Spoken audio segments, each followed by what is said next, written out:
Hello दोस्तों, कैसे हैं आप लोग। एक बार वापस से आपका स्वागत है मेरे चैनल में। आज मैं आपके लिए लेके आया हूँ लोक प्रशासन का एक नया टॉपिक है। हमारी एक सीरीज़ है, सीरीज के अंतर्गत एक नया टॉपिक है। टॉपिक में हम देखेंगे आज व्यवस्था उपागम, जो लोक प्रशासन के सिद्धांत है उस कड़ी में 7वां सिद्धांत है। तो इसके बारे में बात करेंगे, सिस्टम थ्योरी या फिर व्यवस्था सिद्धांत। तो व्यवस्था सिद्धांत क्या होता है? एक अंतर विषय क्षेत्र होता है। व्यवस्था सिद्धांत क्या एक अंतर विषय क्षेत्र है जो क्या करता है, जटिल प्रणालियों के अध्ययन के से संबंधित है। जो क्या होता है, हमारे जटिल प्रणालियों के अध्ययन से संबंधित होता है, चाहे वे जैविक हो, सामाजिक हो या फिर तकनीकी हो। यह क्या एक समग्र दृष्टिकोण प्रदान करता है, जो क्या करता है, विशिष्ट घटकों के बजाय पूरी प्रणाली और उसके अंतर संबंधों पर केंद्रित है। जो क्या करता है, विशिष्ट घटकों की बजाय पूरी प्रणाली और उसके अंतर संबंधों पर केंद्रित होता है। अब हम बात करेंगे व्यवस्था सिद्धांत की उत्पत्ति के बारे में। उसकी उत्पत्ति और विकास के बारे में बात करें तो इस अवधारणा की शुरुआत मूल रूप से जीव विज्ञानी लुडविग वॉन बर्टनलफी ने 1920 के दशक में की थी।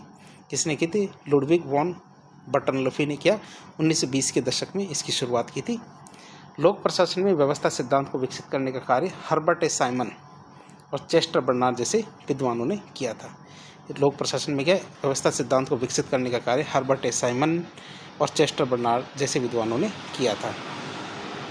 बात करें इस अवधारणा की, इस अवधारणा में क्या है तो हमारे पारंपरिक और व्यवहारवादी दृष्टिकोणों से भिन्न, क्या पारंपरिक और व्यवहारवादी दृष्टिकोणों से भिन्न व्यवस्था उपागम व्यवस्था को केंद्रीय तत्व मानता है। ये क्या मानता है? व्यवस्था को केंद्रीय तत्व मानता है और अपने अध्ययन का दायरा इसी के इर्द गिर्द बनाता है। इसको व्यवस्था को, यह प्रशासनिक संगठन को विभिन्न अंगों, यह प्रशासनिक संगठन को विभिन्न अंगों मतलब उपव्यवस्थाओं की एक समग्र व्यवस्था के रूप में देखता है। यह संगठन के बाह्य वातावरण पर विशेष बल देता है, यह मानते हुए कि संगठन इससे प्रभावित होता है और उसे प्रभावित भी करता है। संगठन क्या करता है? इसे प्रभावित भी होता है, साथ ही साथ दूसरों इसे प्रभावित भी करता है। तो इसी अवधारणा पर यह कार्य करता है। अब बात करें इसके अनुसार व्यवस्थाओं के प्रकार। तो व्यवस्थाएं मुख्य रूप से दो प्रकार की होती है। एक तो होती है हमारी बंद व्यवस्था और एक होती है खुली व्यवस्था। बंद व्यवस्था किसे कहेंगे? कि ऐसी व्यवस्थाएं जो अपने बाह्य वातावरण से कोई अंतःक्रिया नहीं करती है, वे अपने आंतरिक नियमों और प्रक्रियाओं के अनुसार कार्य करती है। ये क्या करती है? अपने बाह्य वातावरण से कोई प्रतिक्रिया या अंतःक्रिया नहीं करती। ये क्या करती है? अपने आंतरिक नियमों और प्रक्रियाओं के अनुसार कार्य करती है। जैसे भौतिक विज्ञान में कुछ नियंत्रित प्रयोग होते हैं जो बाह्य वातावरण से अंतःक्रिया नहीं करते हैं। दूसरी व्यवस्था होती है हमारी खुली व्यवस्था, ओपन सिस्टम। तो ये वे व्यवस्थाएं होती है जिनका अस्तित्व बाहरी वातावरण पर निर्भर करता है और ये निश्चित रूप से क्या बाह्य वातावरण से लगातार अंतःक्रियाएं करती रहती है, इनपुट प्राप्त करती रहती है और आउटपुट देती रहती है। अधिकांश सामाजिक और प्रशासनिक संगठन क्या होते हैं? खुली व्यवस्थाएं होती है। अधिकांश हमारे जो सामाजिक और प्रशासनिक संगठन क्या होते हैं? खुली व्यवस्थाएं होती है। अब हम देखेंगे व्यवस्था सिद्धांत की विभिन्न विशेषताएं और मान्यताओं के बारे में। क्या व्यवस्था सिद्धांत की कौन कौन सी विशेषताएं और कौन कौन सी मान्यताएं उसके बारे में देखें। पहली विशेषता आती है प्रत्येक व्यवस्था कई उपव्यवस्थाओं में विभक्त होती है। मतलब एक बड़ी व्यवस्था कई छोटी और परस्पर संबंधित उपव्यवस्थाओं में बटी होती है, इनसे मिलकर बनी होती है। दूसरी विशेषता आती है प्रशासनिक प्रणाली में विभिन्न व्यवस्थाएं होती है। कि प्रशासनिक प्रणाली में विभिन्न व्यवस्थाएं होती है मतलब सामाजिक संरचना में विभिन्न प्रकार की उपव्यवस्थाएं, जैसे हमारी विभागीय संरचनाएं, अनौपचारिक समूह, ये होते हैं। प्रत्येक उपव्यवस्था संपूर्ण व्यवस्था को संचालित करने में सहायता प्रदान करती है। क्या होता है? प्रत्येक उपव्यवस्था क्या करती है? संपूर्ण व्यवस्था को संचालित करने में सहायता प्रदान करती है। मतलब सभी उपव्यवस्थाएं मिलकर एक बड़े लक्ष्य को प्राप्त करने के लिए कार्य करती है। क्या होता है? सभी जितनी भी उपव्यवस्थाएं होती है ये मिलकर क्या करती है? एक बड़े लक्ष्य को प्राप्त करने के लिए कार्य करती है। अगली विशेषता आती है प्रत्येक उपव्यवस्था एक दूसरे पर निर्भर करती है। उपव्यवस्थाएं स्वतंत्र नहीं होती, एक का कार्य दूसरे के कार्य पर निर्भर करता है और एक के बिना दूसरे का कार्य संचालन लगभग असंभव हो जाता है। अगली विशेषता आती है हमारी व्यवस्था और परिवेश एक दूसरे को प्रभावित करते हैं। क्या व्यवस्था और परिवेश क्या करते हैं? एक दूसरे को प्रभावित करते हैं। मतलब व्यवस्था अपने पर्यावरण से इनपुट लेती है और आउटपुट देती है और इससे दोनों के बीच में एक गतिशील संबंध बन जाता है। अगली विशेषता आती है प्रत्येक व्यवस्था का एक विशेष उद्देश्य होता है। क्या होता है? प्रत्येक व्यवस्था का क्या होता है? एक विशेष उद्देश्य होता है। तो व्यवस्था के सभी अंगों के मध्य एक विशिष्ट कार्यात्मक विभाजन होता है जो उसके समग्र उद्देश्य को प्राप्त करने में मदद करता है। जो क्या करता है? उसके समग्र उद्देश्य को प्राप्त करने में मदद करेगा।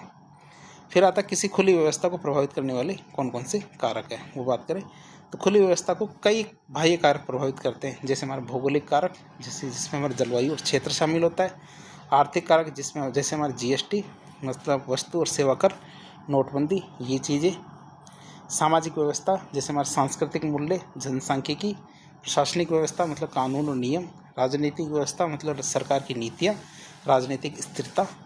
प्रौद्योगिकी व्यवस्था मतलब तकनीकी नवाचार, ये हमारे बाह्य व्यवस्था को प्रभावित करते हैं। खुली व्यवस्था को मतलब प्रत्येक व्यवस्था गतिशील होती है। अगली विशेषता क्या आती है? प्रत्येक व्यवस्था कैसी होती है? गतिशील। मतलब प्रत्येक व्यवस्था परिवर्तनों के अनुसार स्वयं को ढालने का प्रयास करती है, यानी कि यह अनुकूलनशील और सीखने वाली होती है। तो हमने व्यवस्था सिद्धांत की कुछ विशेषताएं देखी, जिसे एक बार वापस देख लें। प्रत्येक व्यवस्था कई उपव्यवस्थाओं में विभक्त होती है। दूसरी, प्रशासनिक प्रणाली में विभिन्न व्यवस्थाएं होती है। तीसरी, प्रत्येक उपव्यवस्था संपूर्ण व्यवस्था को संचालित करने में सहायता प्रदान करती है। चौथी आते हैं प्रत्येक उपव्यवस्था एक दूसरे पर निर्भर करती है। पांचवी, व्यवस्था तथा परिवेश एक दूसरे को प्रभावित करते हैं। छठा, प्रत्येक व्यवस्था का एक विशेष उद्देश्य होता है। सातवां, किसी खुली व्यवस्था को प्रभावित करने वाले कारक। और आठवां आता है प्रत्येक व्यवस्था गतिशील होती है। अब हम देखेंगे व्यवस्था सिद्धांत का महत्व। तो पारस्परिक निर्भरता को समझने में सहायक है व्यवस्था सिद्धांत। तो ये उपागम क्या है? ये उपागम व्यवस्था उसके पर्यावरण और उसके आपसी व्यवहार और अंतर्निर्भरता को समझाने में सहायक है। यह उपागम क्या है? व्यवस्था और उसके पर्यावरण और उसके आपसी व्यवहार या अंतर्निर्भरता को समझाने में सहायक है। दूसरा, पूर्वाग्रहों से मुक्त। यह संगठन के क्या प्रत्येक अंग को व्यापक महत्व देता है, जिससे क्या पूर्वाग्रहों की संभावना कम ही होती है। तो ये हम देख रहे थे व्यवस्था सिद्धांत के महत्व, मतलब पूर्वाग्रहों से मुक्त। पारस्परिक संबंधों पर जोर। यह उपागम क्या करता है? ये उपागम व्यवस्था के विभिन्न समूहों के पारस्परिक संबंधों और उनके मध्य अंतर्निर्भरता को महत्व देता है, जिससे क्या एक समग्र दृष्टिकोण विकसित होता है। जिससे क्या होता है? समग्र दृष्टिकोण विकसित होता है।